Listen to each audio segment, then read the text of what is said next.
Assalamualaikum warahmatullahi wabarakatuh. Selamat berjumpa kembali mahasiswa sekalian. Pada bagian sebelumnya kita telah membahas pengantar mengenai English pronunciation. Kemudian kita juga sudah membahas sedikit beberapa bunyi-bunyi yang ada dalam bahasa Inggris, khususnya bunyi vokal. Kemarin bunyi vokal ada dua, kita bisa kelompokkan, ada yang diftong dan ada yang monoftong.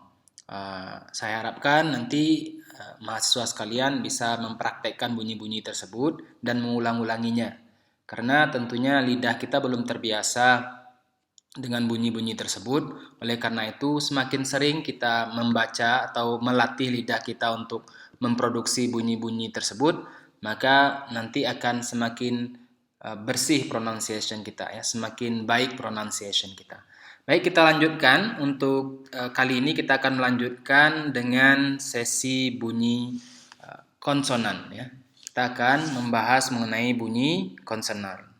Sama halnya dengan bunyi vokal kemarin, ada beberapa bunyi-bunyi yang di dalam bahasa Inggris itu tidak ada di dalam bahasa Indonesia.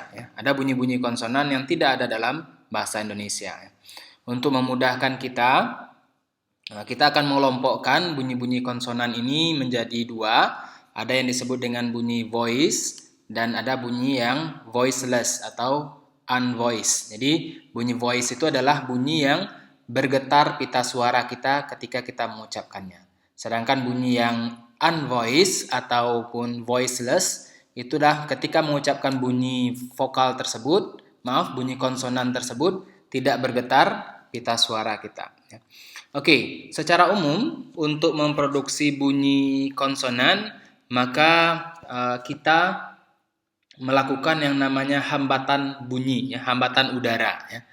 Misalnya kita ingin mengucapkan bunyi p, bunyi p, maka kita menghambat udara pada bagian bibir, maka nanti namanya bunyi bilabial. Kemudian ada nanti yang hambatannya pada gigi, itu dihambat di bagian gigi, namanya bunyi dental dan sebagainya. Tentunya dalam pelajaran ini kita tidak akan membahas nama-nama istilah-istilah dari bunyi tersebut, tapi yang paling penting adalah bagaimana kita bisa mengucapkan bunyi tersebut dengan baik, dengan sesuai dengan kaidah produksi bunyi. Baik, kita mulai saja. Untuk bunyi pertama, kita akan lihat di sini ada bunyi p dan bunyi b. Jadi kalau Anda lihat di sini bunyi p mirip dengan P Indonesia dan B juga mirip dengan bunyi B Indonesia. Jadi kalau kita kembali ke pengelompokannya tadi, bunyi P adalah bunyi yang tidak bergetar pita suara kita. Sedangkan bunyi yang B itu bergetar pita suara. Kita coba misalnya bunyi P, put, P. Kemudian ada kalau bunyi B dengan bunyi B, boat, atau cap. Jadi kita membedakan antara cap dan cab. Atau misalnya step dan step. Kemudian ada bunyi t dan bunyi d. Juga sama dengan bahasa Indonesia. Bunyinya bunyi t adalah bunyi yang voiceless atau unvoiced. Sedangkan bunyi d adalah bunyi yang voice atau bunyi yang bersuara. Kita contohkan misalnya bunyi T. Kalau ini dog.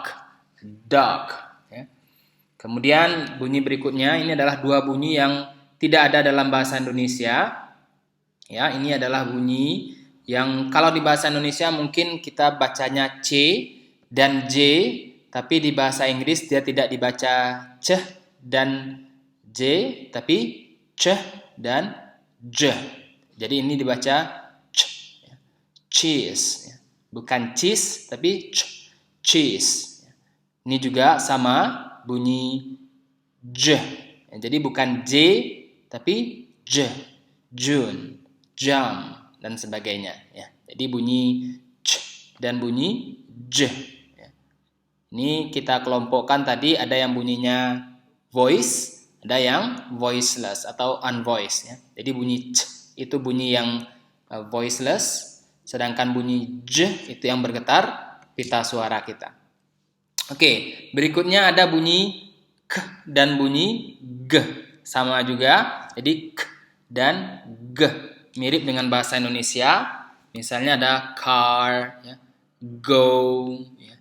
Jadi dengan k, bunyi k itu bunyi yang tidak bergetar, pita suara k. Ya. Kalau ini yang g itu bergetar, g. Ya. Go. Oke, berikutnya kita akan lihat bunyi yang selanjutnya. Ada bunyi f yang tidak bergetar pita suara kita. Ya. Sedangkan bunyi yang ini v. Jadi bunyinya f dan v.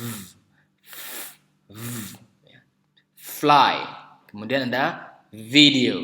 Ya. Misalnya Anda bisa membedakan nanti antara kata view dan view. Ya. Kemudian ada kata misalnya very dan very. Ya. Jadi bergetar pita suara kita ketika mengucapkan bunyi v. Oke, berikutnya ada bunyi th. Jadi ini the. Ya.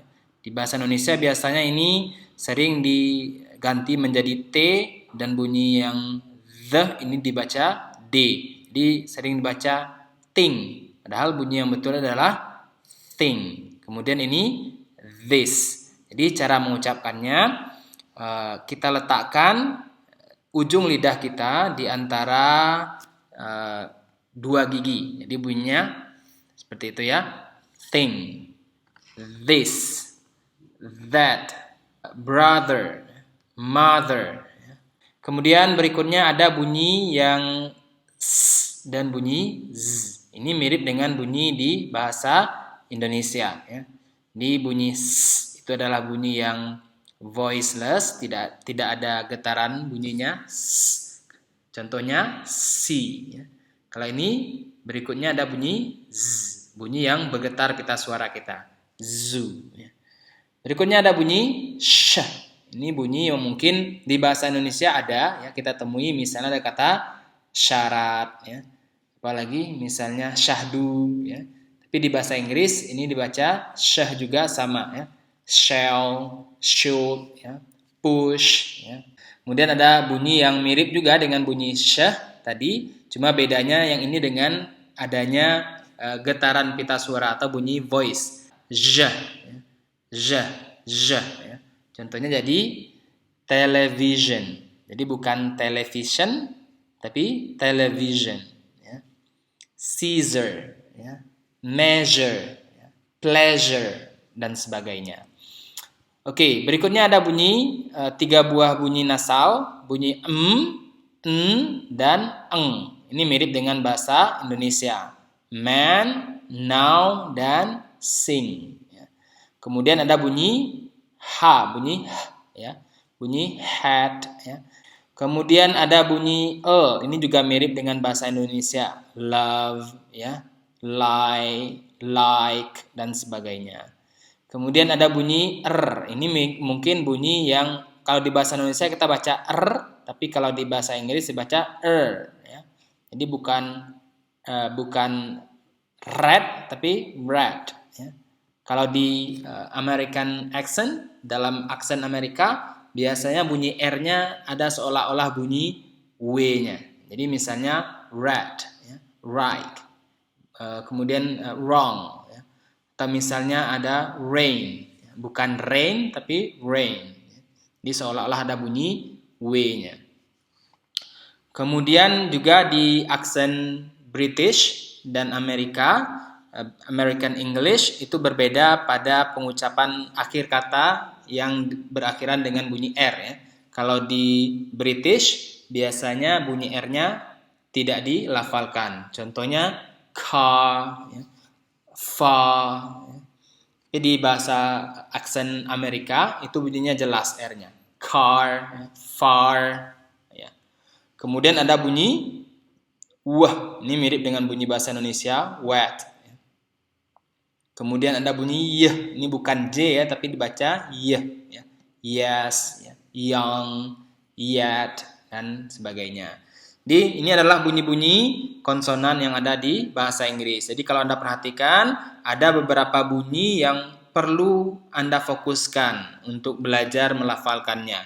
Karena bunyi tersebut tidak ada di dalam bahasa Indonesia. So, as I told you before, that this is very important for you to learn and to practice every single sounds in English in order to get a better pronunciation.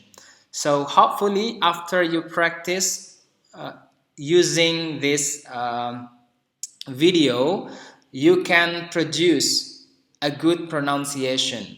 So later on in our next video, I will give you some examples so you can imitate the pronunciation and you can practice by yourself. Okay, I think that's all for this session. Hopefully you enjoy the video and you can start practicing English pronunciation. I'll see you in the next video. Assalamualaikum warahmatullahi wabarakatuh.